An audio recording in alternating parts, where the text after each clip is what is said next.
The galaxy had watched Earth for a long time. From far away, the blue planet looked calm. Its surface showed bright cities, wide oceans, and green land. There were no signs of large wars. No fleets moved in space. No planetary shields were active. Human signals were full of music, sports broadcasts, games, and loud celebrations. To the observers of the Galactic Union, this meant only one thing. Earth was weak. The Union believed in simple rules. A species that trained for war stayed sharp. A species that relaxed too much forgot how to fight. Earth, according to their records, had entered what humans called a peace era. Borders were quiet. Large armies were smaller. Military spending was lower than in past centuries. The Union Council decided Earth would be an easy conquest. They did not understand humans. On the command vessel far beyond Earth's orbit, the invasion fleet gathered. The ships were large and smooth, built for order and control. Their weapons were precise and powerful. Their soldiers were trained from birth for one role only. They followed commands well, but they did not improvise. The alien commander reviewed the final report. Humans were described as emotional, distracted, and divided. The report showed images of people cheering in stadiums, playing competitive games, laughing at jokes, and arguing online. These creatures play while the universe sharpens its claws, the commander thought. The invasion was approved. On Earth, it was a holiday. Cities were loud with music and color. Streets were filled with people enjoying food, games, and events. Screens showed sports matches and tournaments. Children ran through parks. Adults relaxed, believing the long peace would last, in a quiet naval command center near the coast. Captain Han Taesu watched a different kind of screen. He was not celebrating. Han Taesu was not a loud man. He spoke little and listened much. His hair was short and already showing gray, though he was not old. Years of service had taught him. One thing above all else, silence before a storm is still a storm. The warning came as a small signal change. Just a flicker in deep space sensors, something most systems ignored. But Han Taesu noticed. "Check that again," he said calmly. Park Ji-an sat at the nearby console. She was younger, quick with numbers, and patient with machines. She ran the scan twice, then a third time. Her expression changed. "This isn't debris," she said. "It's movement. Organized movement." Han Taesu leaned closer. The data was faint, but clear enough to him. "Alert the network," he said. "Quiet alert. No public message yet." Gian hesitated. "Sir, command protocol says." "I know what it says," Han replied. "Do it anyway." She did. Across the world, similar alerts appeared in places that never slept. Research labs, defense centers, and private technology hubs received coded messages. Many of the people who saw them were not soldiers. They were players, competitors, people used to reacting fast in orbit. The alien fleet moved closer.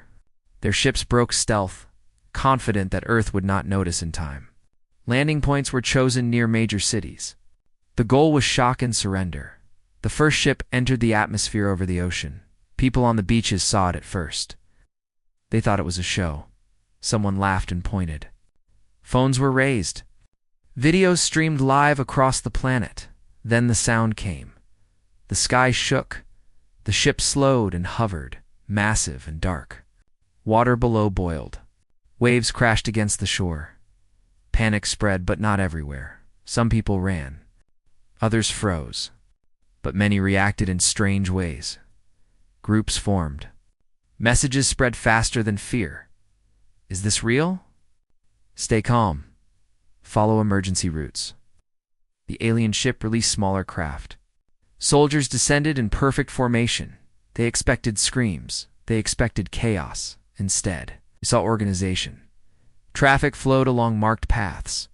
Drones appeared from rooftops and balconies. Not military models, but civilian ones. They flew in patterns that confused the invaders' sensors, in a mobile command unit. Lieutenant Kong Minsu smiled. "This feels familiar," he said. He had once played professional competitive games. Team-based games where timing and coordination meant everything. Now he watched live feeds of the city like a game map. "Unit 3, flank left," he said. "Unit 5, draw their attention. Don't engage yet." His operators followed orders smoothly. Alien targeting systems struggled. The human drones moved unpredictably, using buildings, smoke, and reflections. None attacked directly. They distracted, blocked vision, and guided civilians away. The aliens hesitated. Hesitation was not in their training. Back at the Coastal Command Center, Hantezu watched reports stream in. "They're not firing at civilians," GN said. "They're trying to control the area," Goodhan replied. "They want us alive." "Why is that good?" Han did not smile. "Because it means they think they're in control." The first shots were fired outside the city. Human forces did not rush forward. They tested. Small units moved, retreated, and watched how the invaders reacted. Every move was recorded. The aliens advanced carefully, confused by the lack of direct resistance in their doctrine.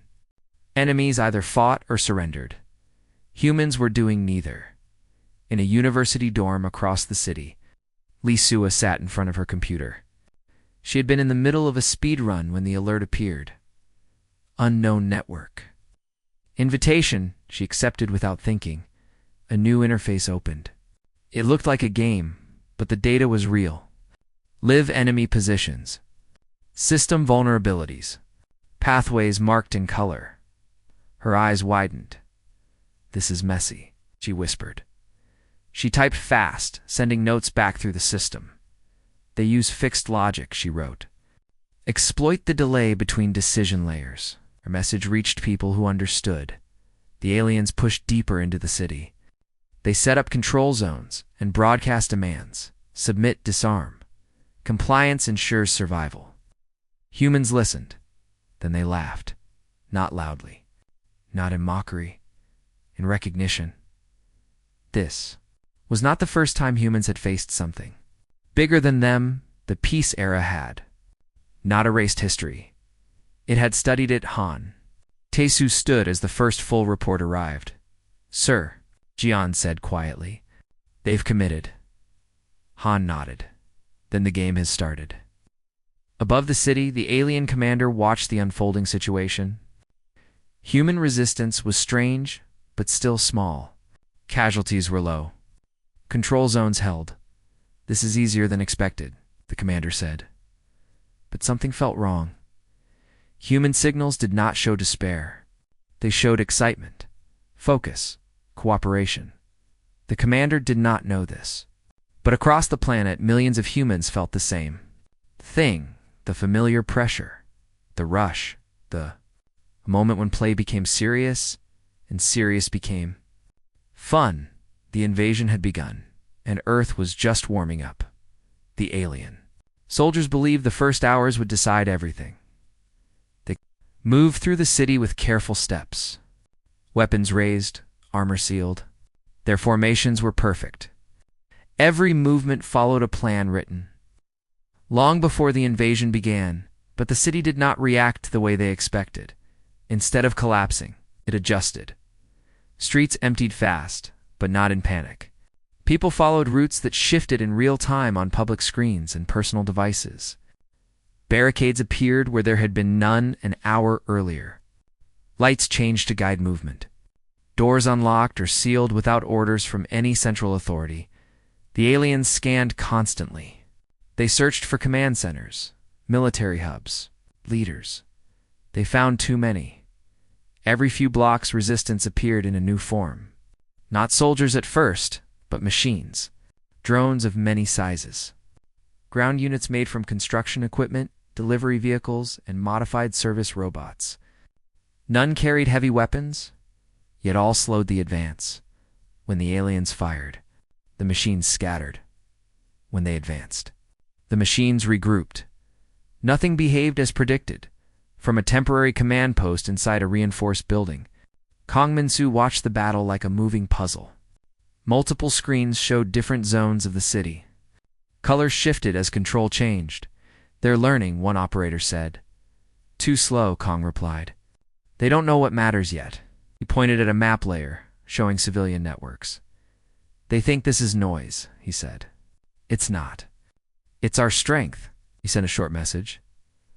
Across the city, volunteers responded. Some were engineers. Some were athletes. Some were gamers.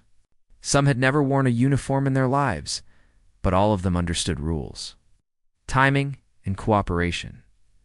The aliens pushed toward a large open plaza. It looked important. Wide space. Good landing zone.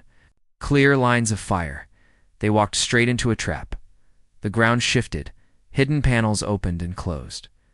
Vehicles blocked paths, then moved away. Smoke filled the air. It's thick with particles that confused sensors but did not harm humans. Alien squads lost visual contact with each other.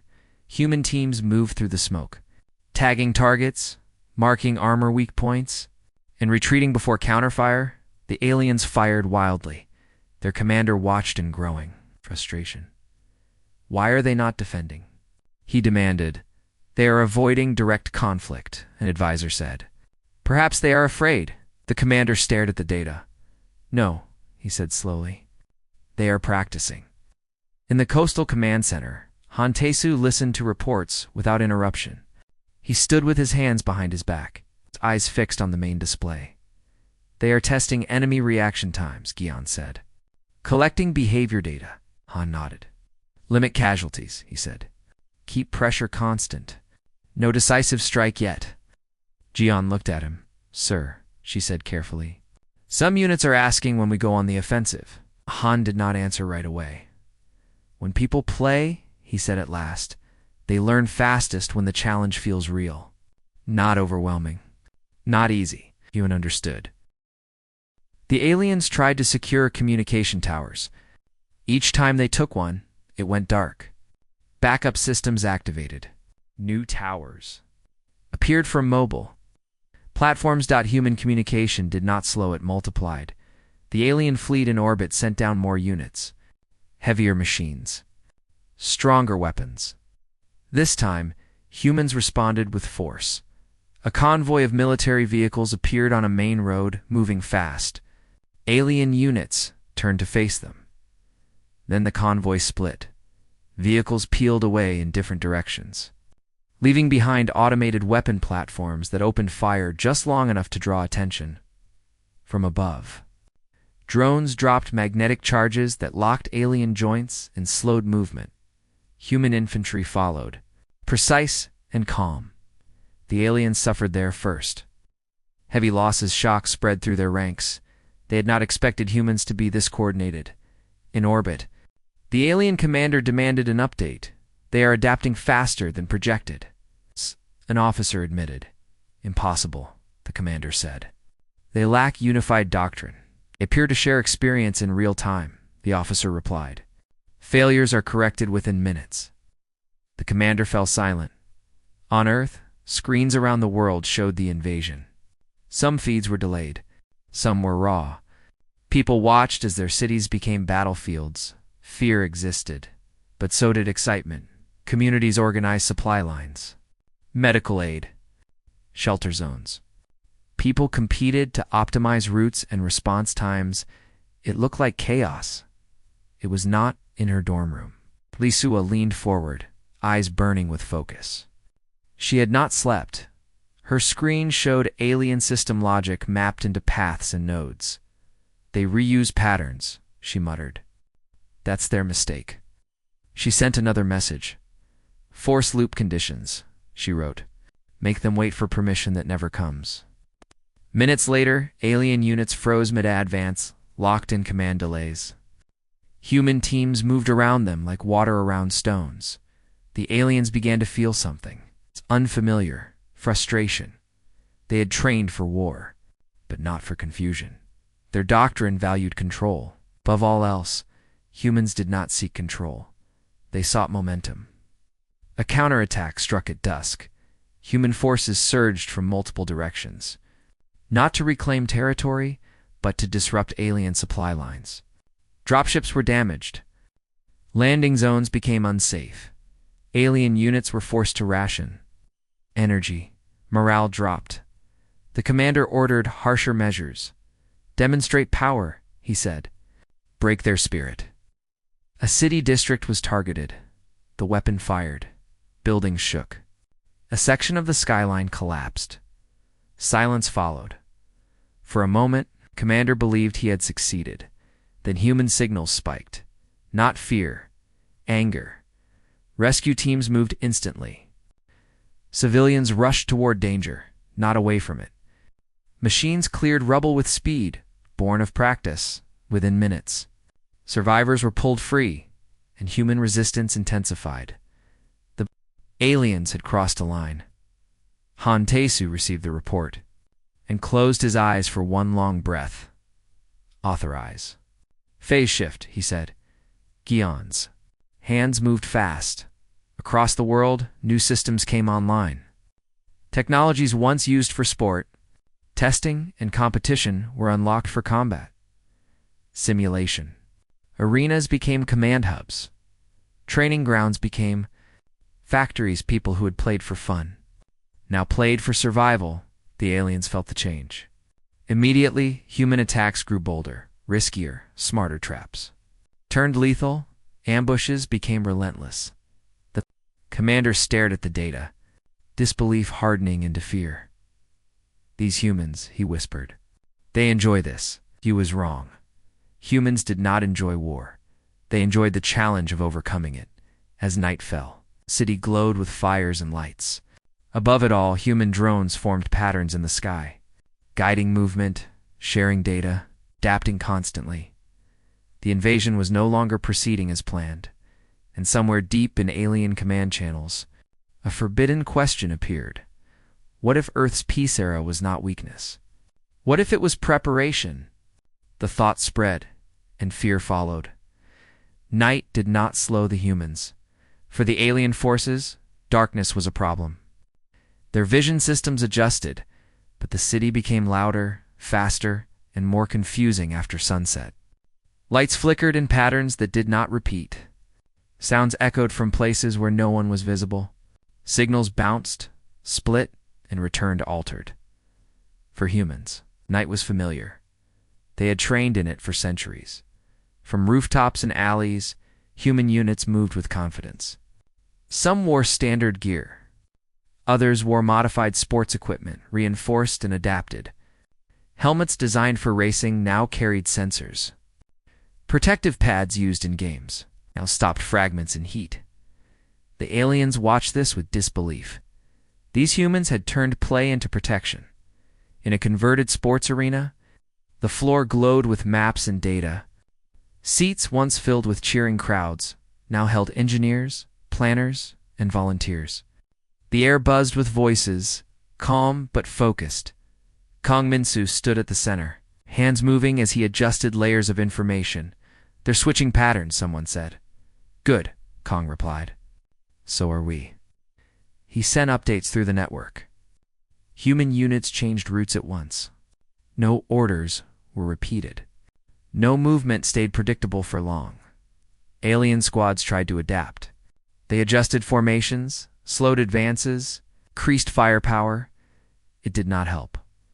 Every change they made had already been tested by humans in simulations, games, and competitions. Humans recognized patterns, not because they were trained soldiers, but because they were problem solvers. In orbit, the alien commander watched losses climb. This is unacceptable, he said. Deploy suppression protocols. New machines descended. Heavy units built to dominate open ground. Their weapons burned hot and wide. The ground shook. Buildings cracked. The aliens believed this would end resistance. Instead, it sharpened it. Human teams split into smaller groups. They moved faster. They struck weak points, then vanished. They lured heavy units into narrow streets where size became a weakness. Explosions echoed, controlled and precise. The aliens began to retreat from areas they had taken only hours before, in a hospital converted into a coordination hub. Park Jin monitored casualty flows. Her face was tired, but her eyes stayed sharp. "We're holding," she said quietly to Han Taedash-su. Han stood beside her. "Watching the city feeds, we're improving," he replied. "Sir?" Yin said, hesitating. "They're escalating. Hard," Han nodded. "That was always coming," he said. "We let them believe it would work." Jen looked at him. "You've planned this," she said. Han did not deny it. "Humans learn best under pressure," he said.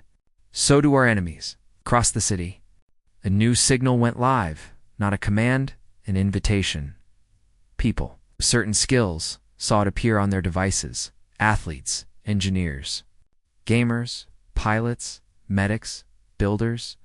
Lee Sua saw it too. She leaned back, exhaling for the first time in hours.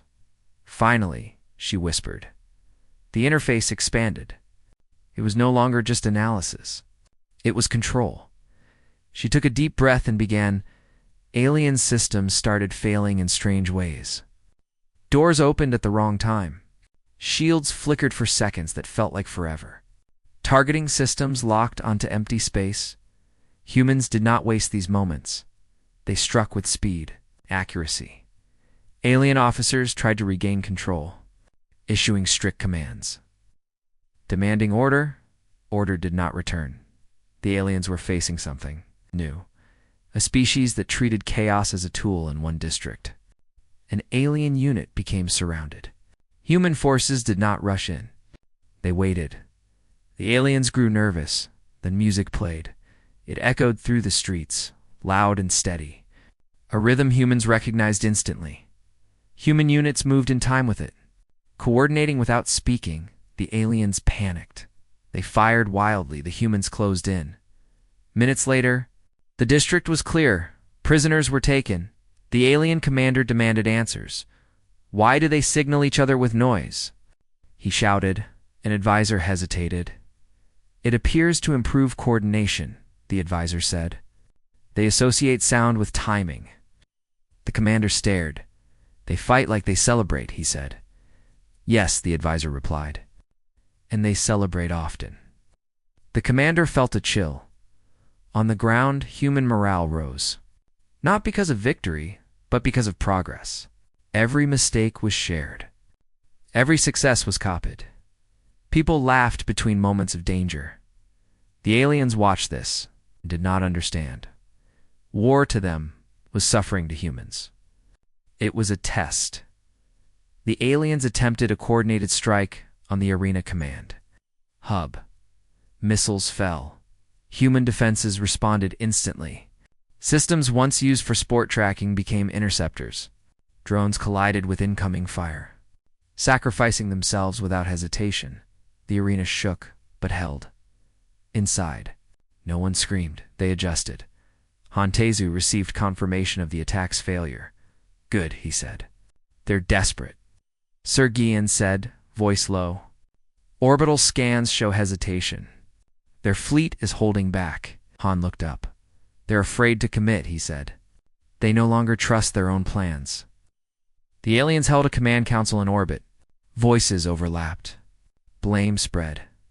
"This species is unstable," one officer said. "They have no clear hierarchy," another argued. "That is the problem," a third said. "They are all leaders." Silence followed. The commander clenched his hands. "We underestimated them," he said. "Their peace made them flexible. Their games made them sharp." The council did not answer. On Earth, dawn approached. The city was scarred but alive. Human units prepared for the next phase. Not defense. Not survival. Pressure supply routes were cut. Landing zones were denied.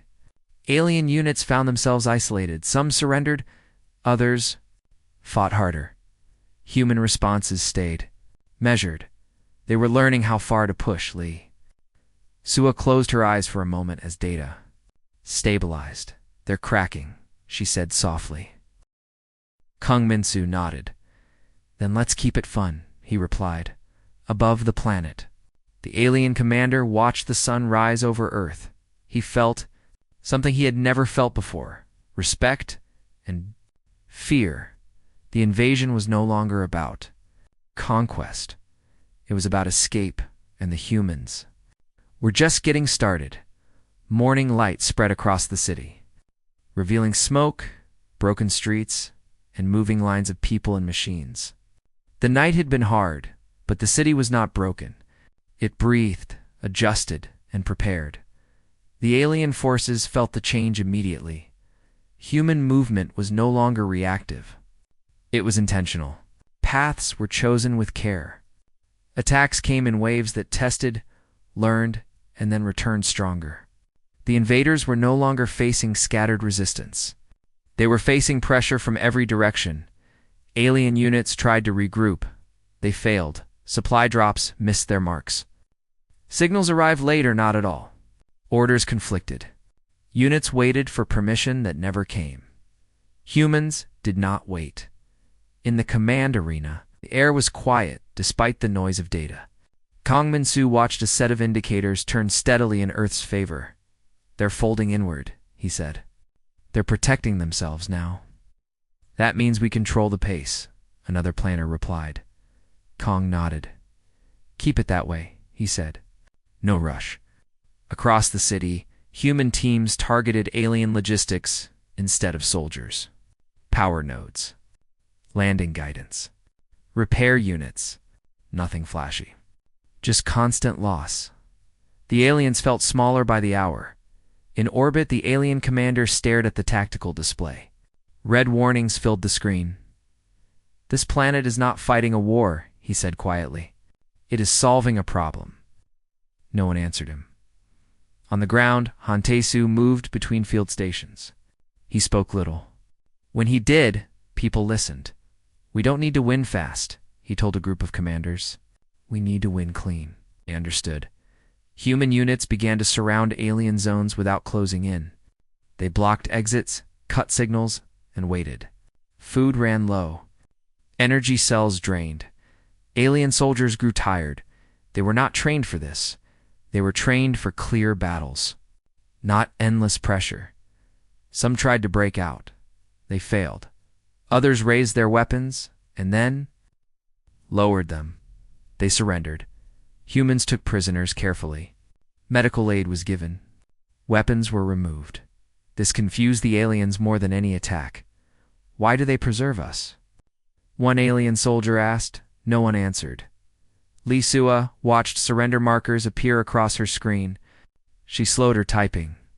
"They're done," she said. "Not all of them," Kong replied. He pointed at a cluster near the city center. "The commander's guard," he said. "They'll fight to the end." Lee nodded. "Then don't corner them," she said. "Give them an out." The idea spread. Human units opened corridors. Not traps. Paths. The aliens noticed confusion turned into understanding. Escape was possible in orbit. A request came through alien channels. "Withdrawal authorization." The commander hesitated. Retreat was shame. But destruction was worse. He looked at Earth again. At the moving lights, the patterns that never stayed the same. "Authorize withdrawal," he said.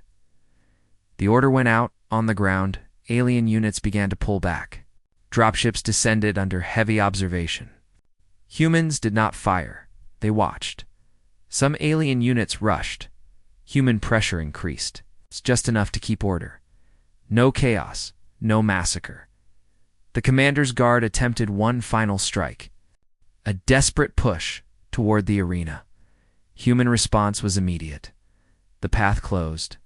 Sound filled the streets again. Not music this time. Signals. Timed movements. The guard broke. They laid down there. Weapons. The city grew quiet. Smoke drifted upward as alien ships lifted away. Some damaged.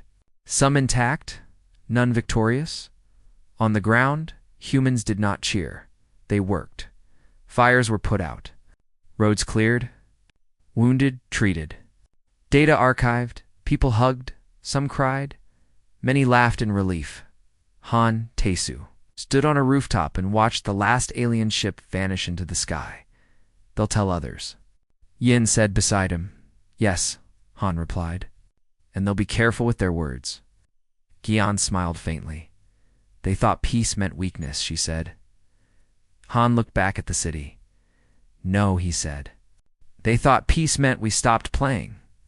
In orbit, the alien fleet regrouped at a safe distance. Damage reports came in. Losses were counted. The commander listened in silence. Earth classification? An officer asked. The commander took a breath.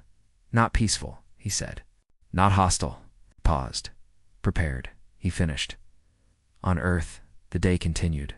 People returned to streets. Children played near repair crews. Screens showed updates, lessons learned. And schedules for rebuilding? Games resumed. Sports restarted. Competitions continued. Not because the danger was gone, but because this was how humans stayed ready. Somewhere in the city. Music played again, not as a signal, just for fun. The sky was clear again. Where alien ships had once burned through the clouds, there was now only blue and slow-moving wind. Satellites tracked the retreating fleet until it vanished beyond safe distance. Only then did the world breathe out together. The invasion was over, but Earth did not celebrate like a winner of war. Cities were repaired with calm speed. Streets reopened. Power grids stabilized. People returned to work, school, and play. Memorials were built quietly, without anger. Humans talked about what happened. They shared mistakes. They shared improvements. They shared jokes to the rest of the galaxy. This was the most frightening part. The alien fleet regrouped far from Earth. Damaged ships floated in formation. Engineers worked without rest. Soldiers sat in silence, replaying moments they could not understand. The alien commander stood alone in the observation chamber.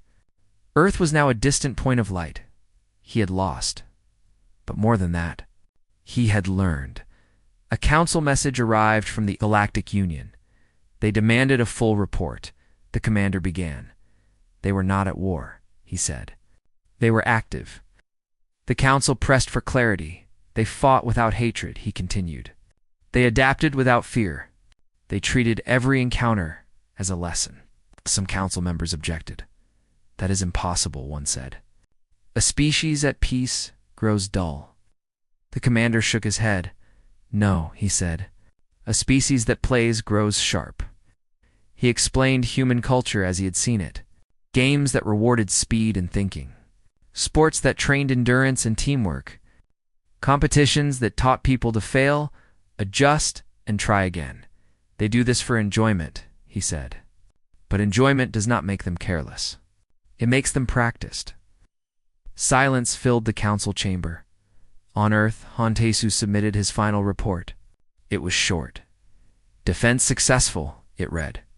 Civilian integration effective. He closed the file and stood. His job was done. Park Jian sat nearby. Reviewing reconstruction timelines. They're already asking about upgrades, she said.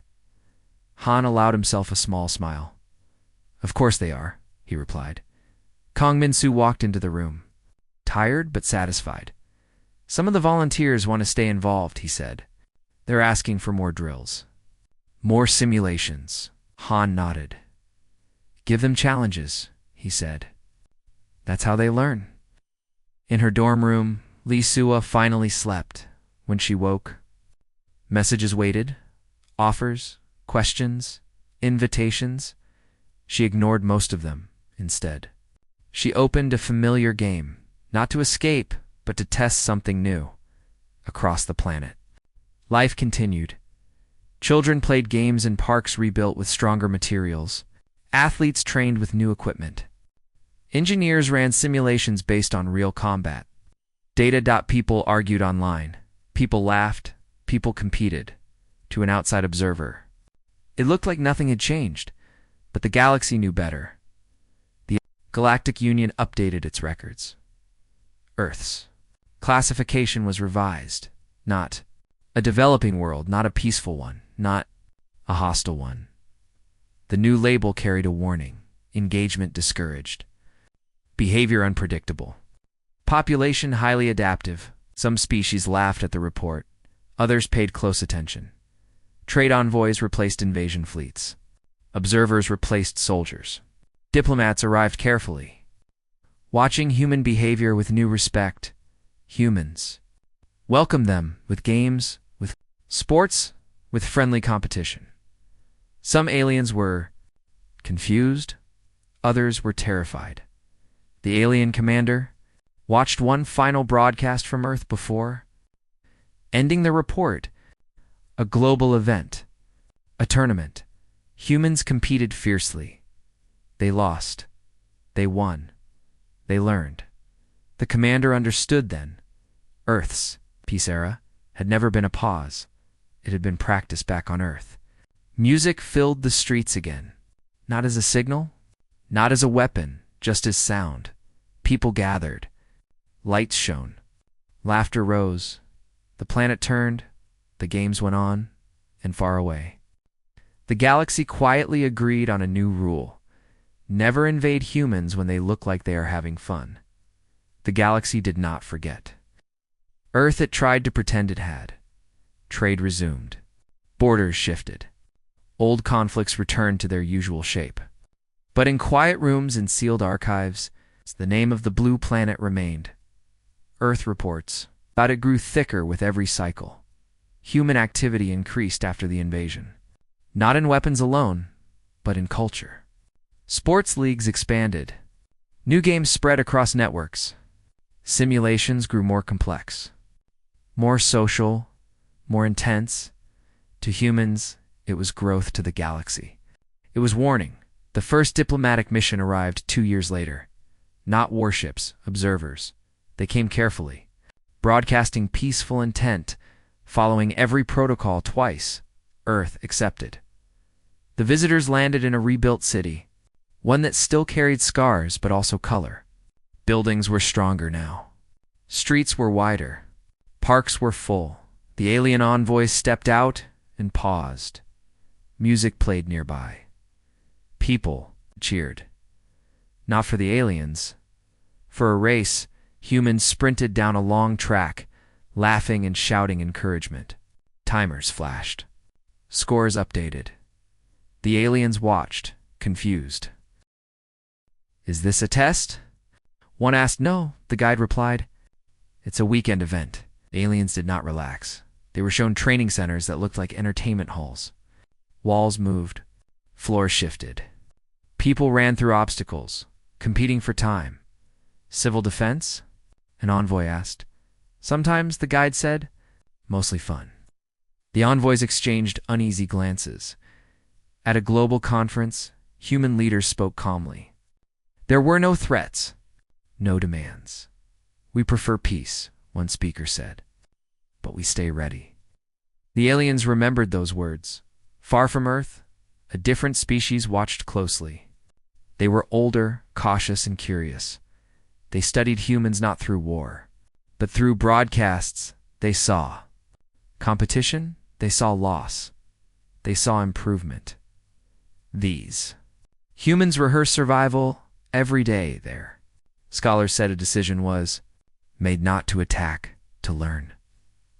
The first joint exercise was proposed, not a battle, a game. Humans accepted. Instantly, teams were formed.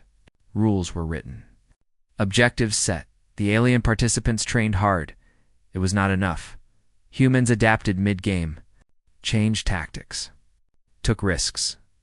They lost early rounds, then learned, then dominated. The aliens were not angry. They were amazed.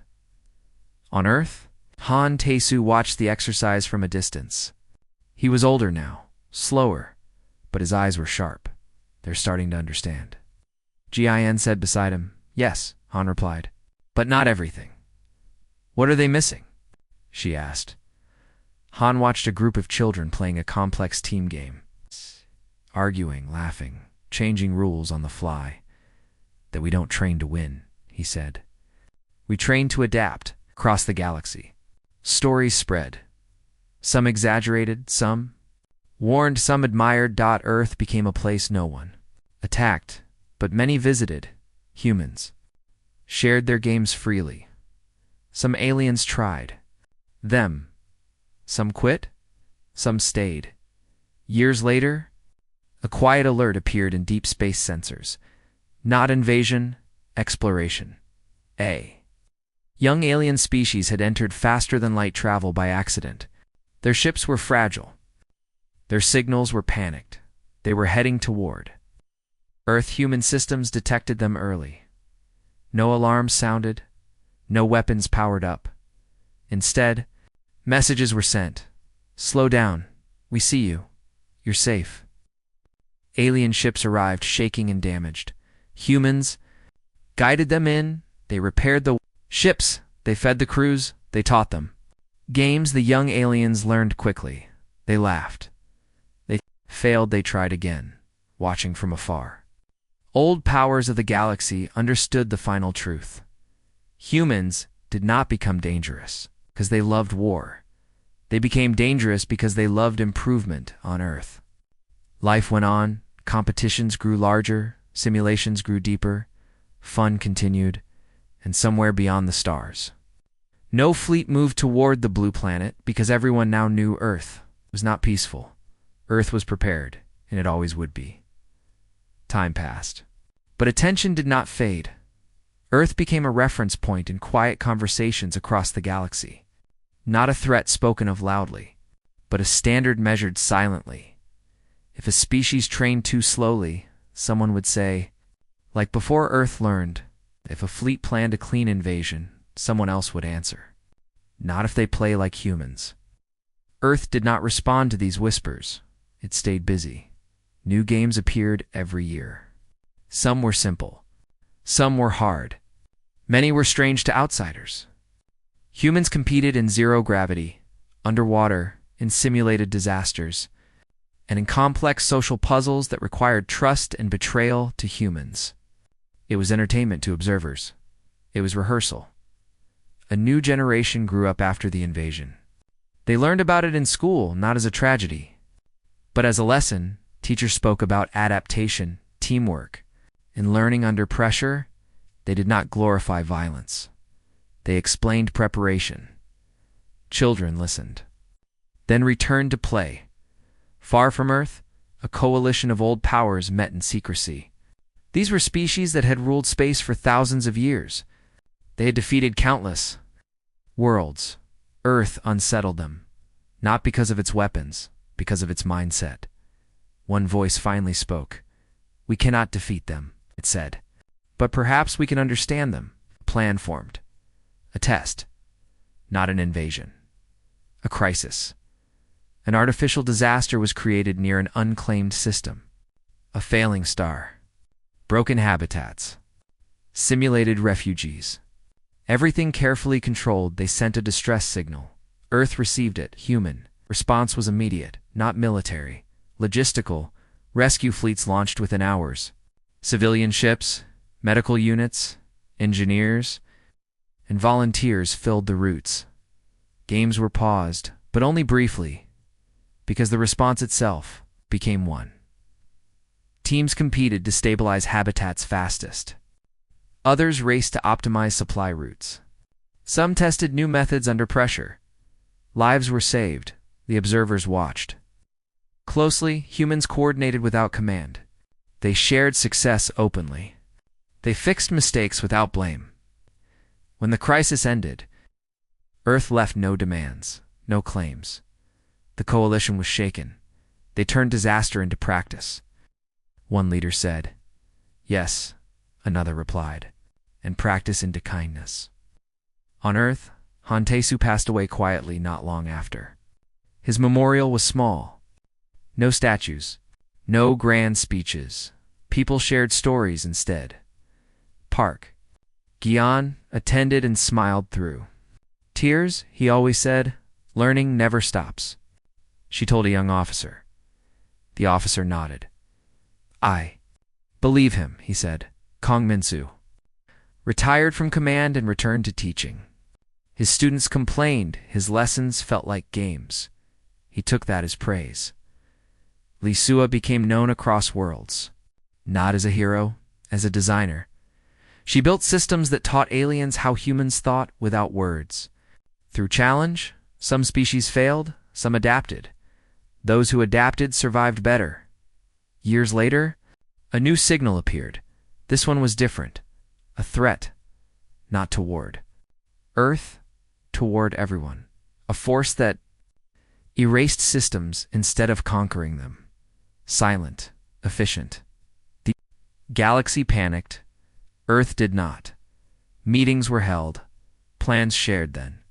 Something unexpected happened. Earth sent an invitation not to fight too.